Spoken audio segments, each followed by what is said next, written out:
been doing comedy for a while, but I've like had to learn how to do it again because I've made this life-changing decision to only do comedy sets sober. So I haven't got a fucking clue what is happening now. Usually I'm seeing like purple swirls and things like that, but because I've had to drive here over from Yorkshire, then that's another reason to be sober. Because like, I wouldn't say it's dangerous to drive high. It just takes really fucking long time to get across the M62.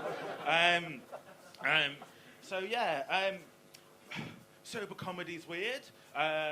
I've just been spending most of my time being high and like trying to remember stuff. But now when I try and remember stuff, I actually remember it, which just really fucking throws my mind. I'm a product of the Liverpool education system. But not Hope, because I'm not that shit. I just went to John Moores instead. Hey, John Moores, woo! So, are you guys familiar with like a false premise, right? I was talking to a friend of mine the weekend about false premises, which for those of you who don't know is when you're making shit up, but you're pretending it's real. I was talking to a friend of mine at the weekend. He said, now that you're growing up and like trying to be sober and trying to be like a proper productive someone in their 20s, then you start to think like ahead, because I'm someone who's got kids. You start to think about funeral planning and things. And I was like, whoa, that's amazing. You should mention that, because I'm doing a comedy gig in a couple of days and I haven't got anything to talk about. So I'm glad you raised that topic. I have thought about that. Thanks for asking.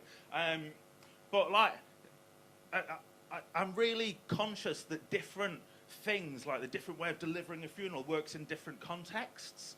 So like, a lot of people go with Candle in the Wind, but I wouldn't want to put that down as being my top priority at my funeral in case I die in a house fire. And it just seems like a really poor choice under those circumstances.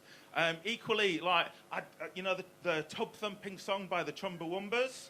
Yeah. Like, if I got hit by a car, that wouldn't work very well, would it? Because I'd be getting back up again, and everyone would be really worried that there's a zombie in the room.